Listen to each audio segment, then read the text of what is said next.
Sunday the 18th of July 2019, down in Lewes, about to undertake 11.5 miles to Seaford, probably omitting the Firle village extension,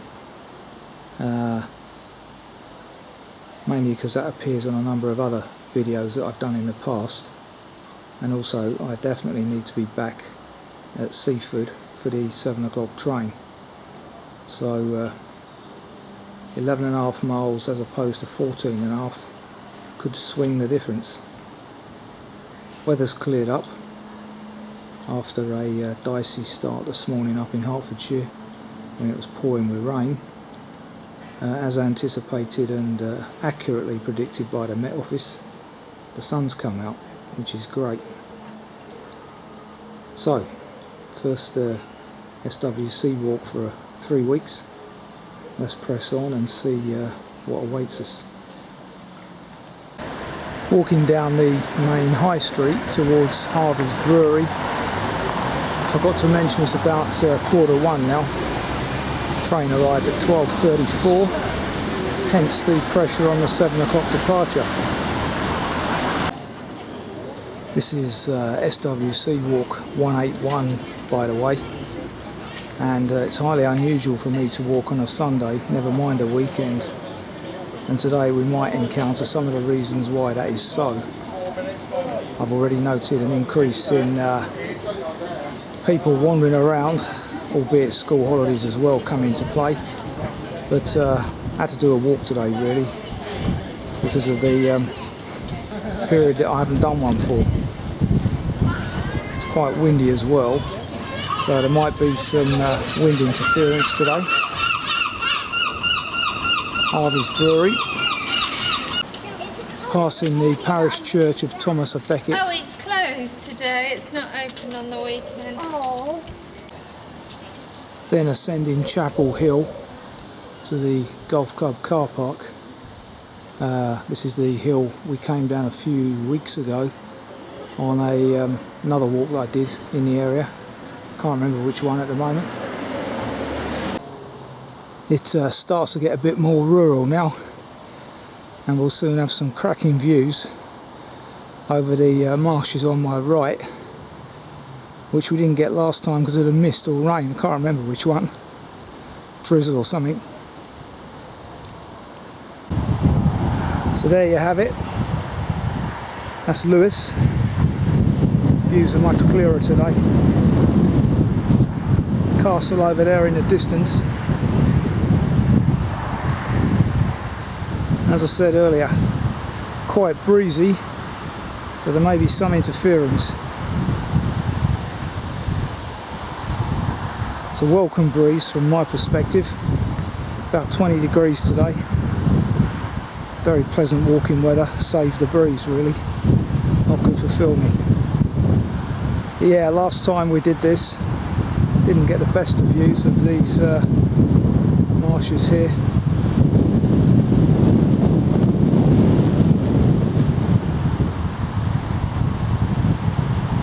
Again, this will have appeared, this scenery will have appeared on other videos I've done, because we're duplicating a number of walks, certainly up until the turn off for Firle. So here we are once again at Souterham Farm, and this is repetition from my most recent South Downs walk, all the way over to oh god, I can't remember that valley name, but I'll find it.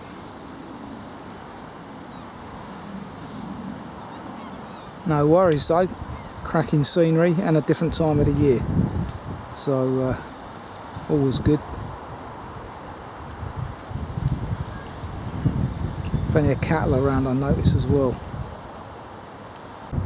Not too many cattle in this section thus far, which there was last time I walked it. Maybe they move them out during the school holidays, because this is a popular walk judging by the amount of people I've already encountered. One of the problems with weekend walking that I mentioned earlier.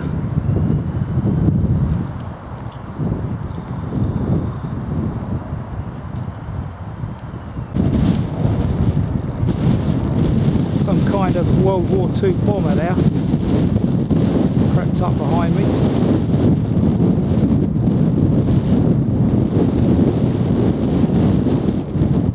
A friend of mine's meant to be doing a jump today. 10,000 foot, I believe. Don't know if the wind will prevent that. Find out when I get my hair cut next. There is a finger post there on the floor, and usually you'd take that path down into the valley. That's where the cows and sheep are. So per the text, or as advised by the text, not because of the cows and sheep, but for the better views, I'm going to take the left hand path, or fork, and continue up, which is the way I came previously a couple of months back. Some lovely yellows and purples, not heather, but different kind of plant. Heather was obviously on Exmoor, but not here.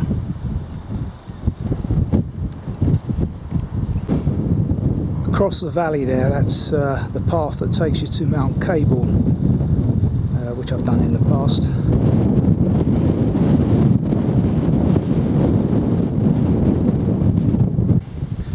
Just as I approach the gate after 1k, the more obvious reason why this field is devoid of cattle and sheep is because of this ragwort. At least that's what I think it is. Can't see any cinnabar moths or their caterpillars, but looks like ragwort to me, which wasn't here last time we did the walk. So, parting view. Sun's behind a cloud unfortunately at the moment, but we now enter another phase of the walk. So, leaving the Sussex Ouse Southern Farm. This looks like a new site to me since I was here just a few months ago.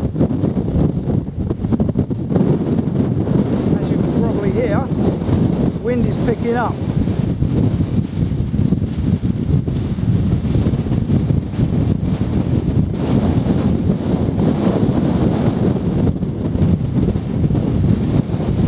And that is quite amazing. That wind turbine isn't moving at all. That's the one I was at a couple of months ago as well. Glynde, is it? So they must have it switched off. Bizarre on a windy day like today.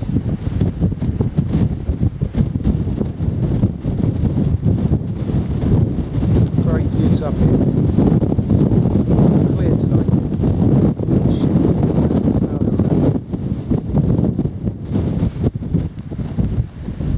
And my arm as well, so apologies for the rocking.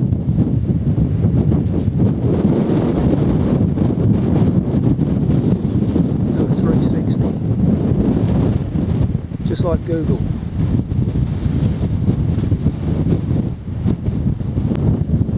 So there you go, just as I come to my first style of the day.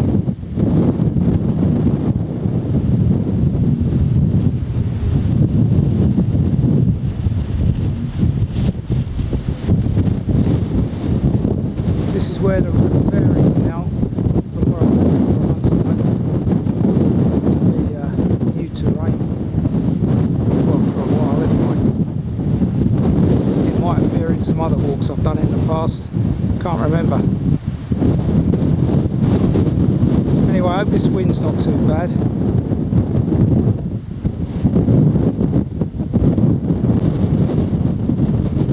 There's Lewes. My journey thus far. Let's swing gate and tell you how windy it is. Now I believe this is the other option referred to in the text. This is where you would have come out where those people are headed had you taken the lower path, or I diverged off on the upper path earlier.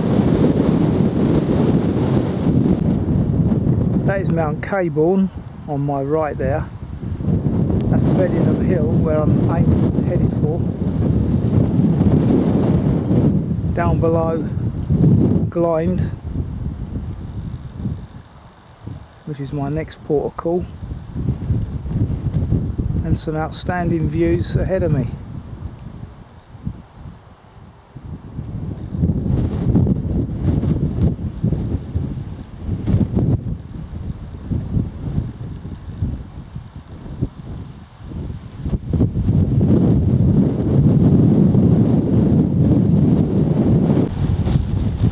There's that little chapel in Glynde.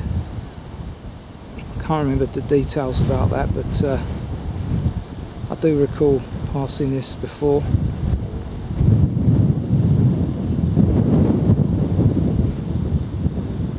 This little hamlet or village has a station with occasional stopping trains. You could terminate the walk here if you so wished. We're only a few miles in, about 3.5 I think. Well, as you can see, hawthorns are out already. Good stock of them as well, which doesn't seem to be boding bad winters of recent years, I've noticed, because I've got it wrong.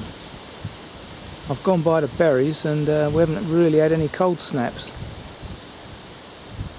Anyway, approaching Glynde. That old man's beard, I think it is anyway. I might be wrong there, someone can advise. Seems like the wrong time of year for that to be out. Thought that was a spring occurrence, so this might be something different.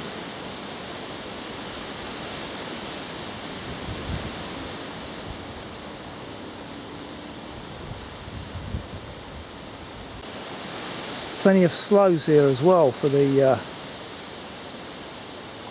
scavengers amongst us that like to make sloe gin.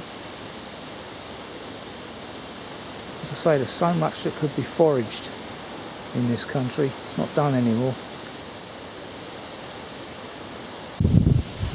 That's a much better shot of the chapel there. Seems like there's some works going on nearby on the other building.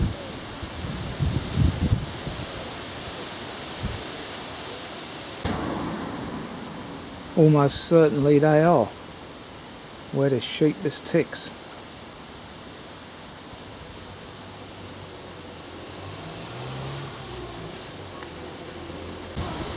Passing the forge at Glynde.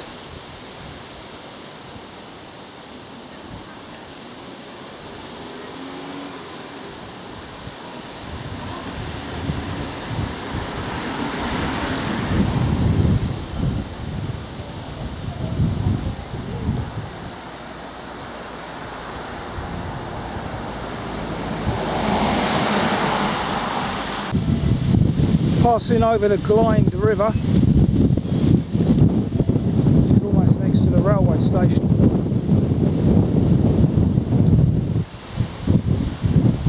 And Beddingham, National Village Cricket Champions 2009.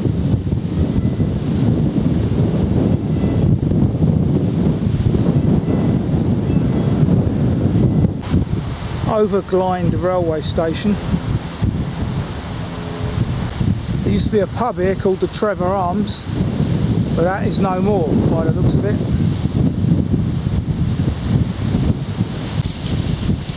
Yet another victim of the supermarket beer trade. Used to have a nice garden here, as you can see. Lovely backdrop. Anyway, done and dusted. There is an option here to go round the back of these gardens and across some fields to the busy A27, but that's not recommended by the author of this walk, so I shall stick with his judgment and walk down the road. So there's a section of road walking now. Mount Caburn from the road leading to the A27 in Glynde.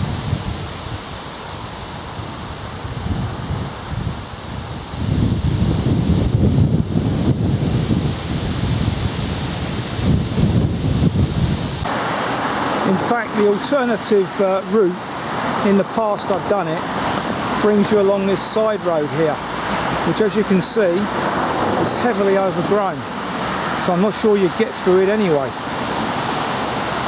So best stick to the road coming out of Glynde. There's traffic islands that enable you to cross anyway, so no problem there. 2:30. Now following a quiet country lane up to Preston Court, where there's an option to turn off. I'll explain that when we get there. Okay, this is Preston Court Farm.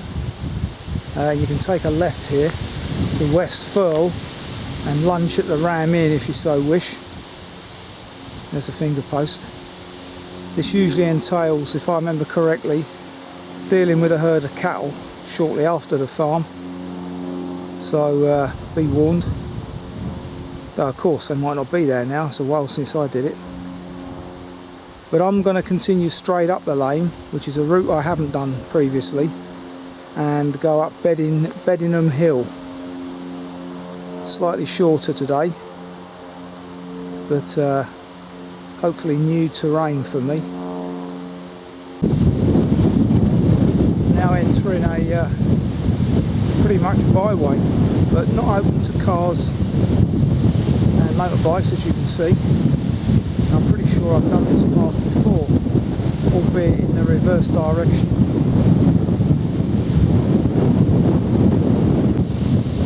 Mount Caburn once again. When I get to the top of Beddingham Hill, be an appropriate place to have my lunch, I think. Should be about 3:15 by then. Quite late. Views back to Glynde as I ascend Beddingham Hill.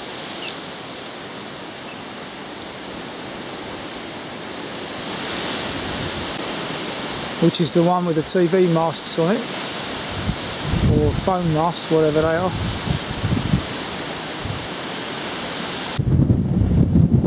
Pretty good view here, 2/3 of the way up. There's Lewes. Pretty much the whole of the route we've done thus far.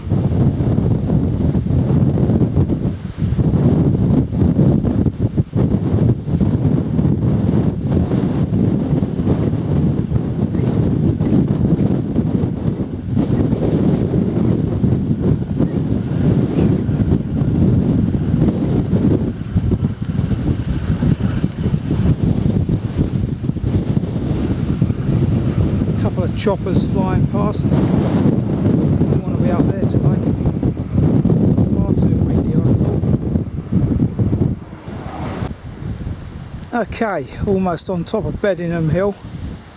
What a fantastic vista. Decent thing about this is it's off a beaten track. So people get around here by the looks of it. Fingers crossed. Sunday afternoon. If you're going to meet crowds, it'll be today.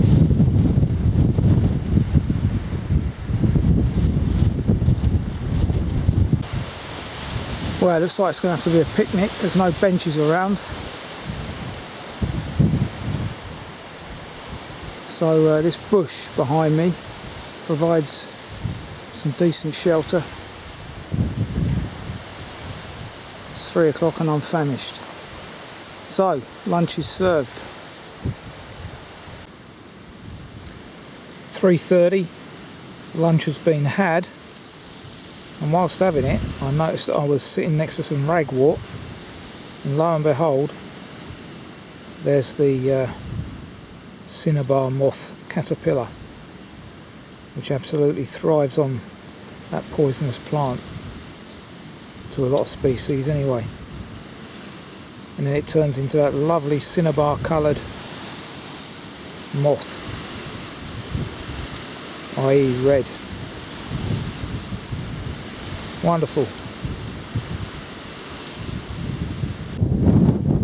Okay, you come to South Downs Way. The radio masts on the left.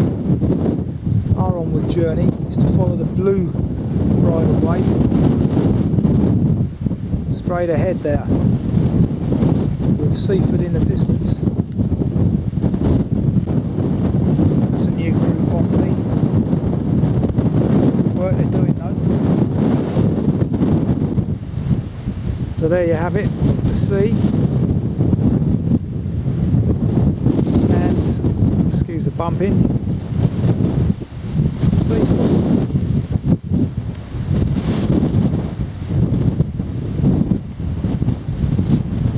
Which is about 6 miles hence.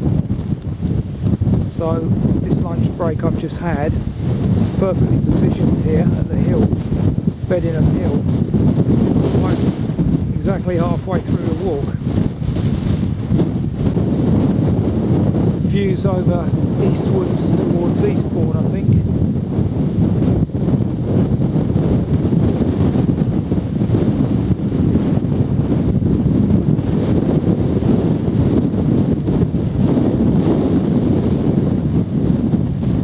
Winds are even worse this side of the ridge, because I'm now on the seaward side. Back at the Beddingham Hill, and the ridge line forms the South Downs Way.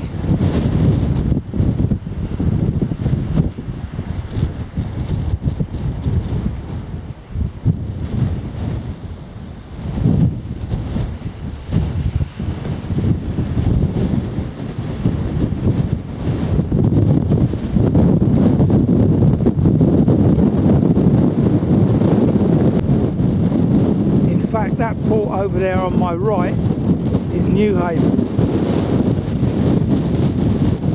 hence the ferry to Dieppe. Well, that's certainly where it used to go.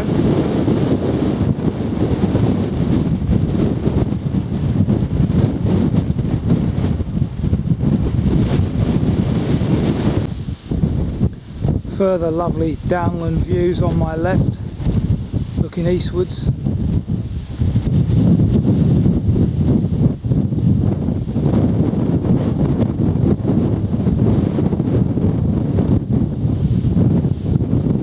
Pretty good walking underfoot at the moment as well, mainly grass. Don't see the surface being a problem at any time of the year really. Not on this walk anyway. It's not as though we're encountering loads of slippery chalk.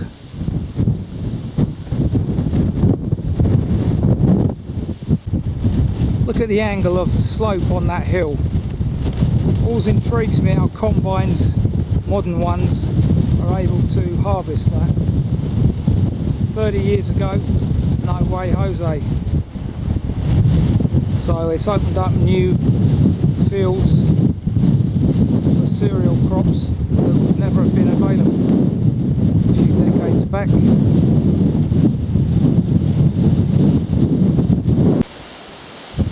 Now descending down this tree-lined path, so not quite as breezy.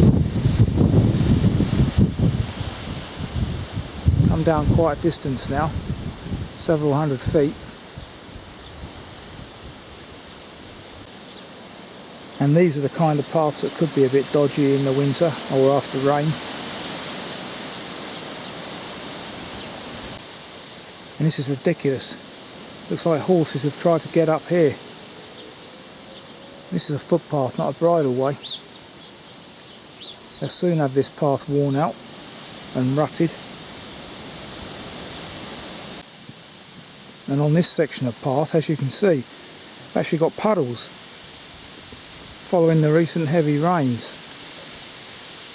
So yeah, it's changing again now as we get down to lower altitude. There's a John Deere there, rested up for the weekend.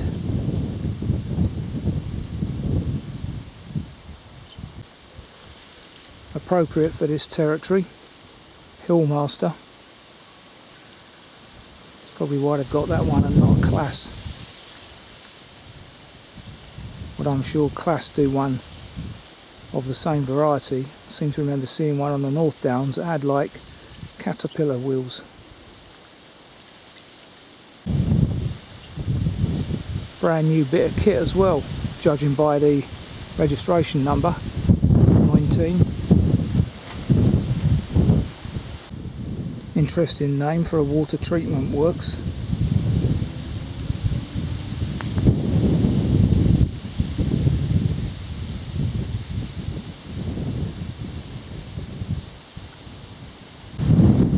So just at this gate, and just prior to these houses and away from the lane, we do a right here, following the footpath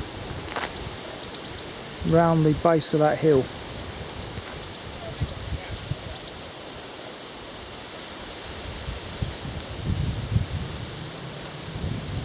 Quite right too. Pleasant church over there on my left.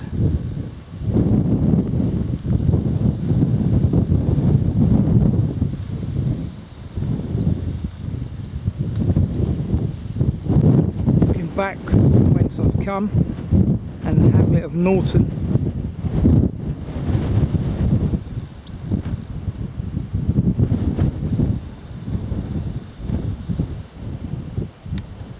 Lovely.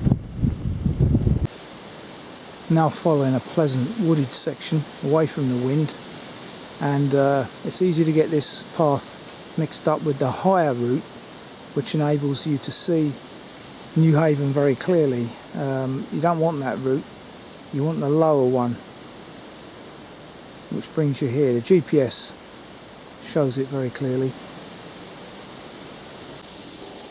Okay, I need to do a left here, and there's cattle in this field.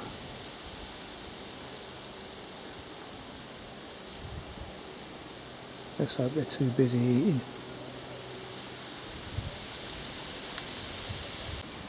Yes, they were.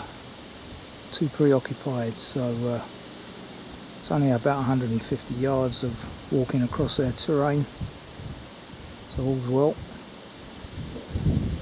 Now the onward journey is towards that church that I filmed earlier.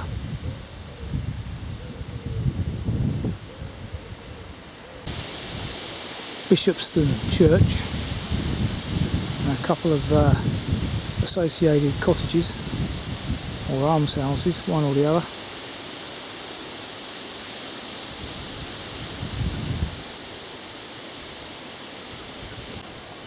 This church is actually called St Andrew's, by the way. Interesting little piece of information there. There is said gate.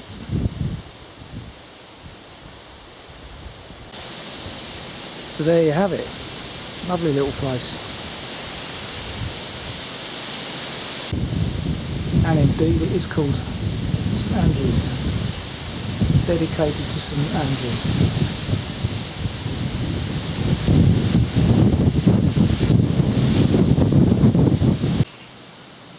Nice little lich gate. So you've got two options here. One footpath to Bishopstone, one to Seaford. We're taking the one to Seaford, 1 3/4 miles according to this.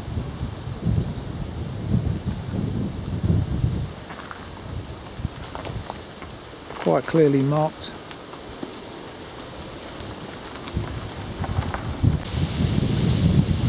There is the railway line on the horizon. Just seen a train go across it. It looked really interesting. Silhouette of the train on the horizon. Unfortunately, couldn't get hold of it on film.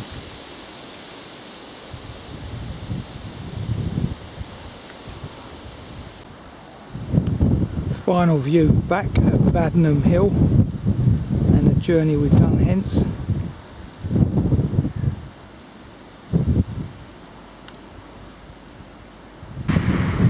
Passing Bishopstone station, where you could equally get a train if time was suitable, appropriate to get one here. I'm walking around to Seaford.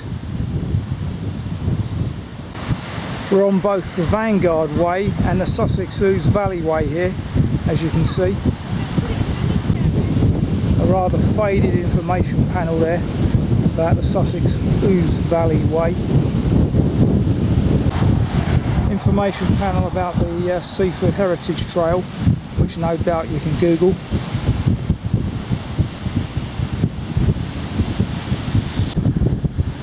I'm less sure you'll find this on Google though.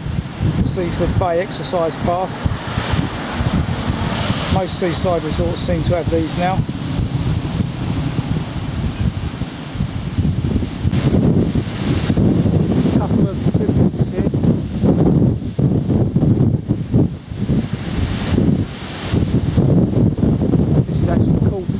deck promenade.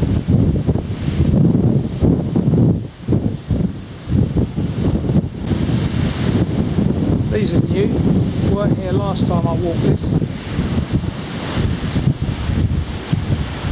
No bright colours to them though, other than the doors, which are composite by the looks of it. The sea's pretty choppy today, reflecting the strong winds that I encountered. It's still average. Ahead you've got the white cliffs.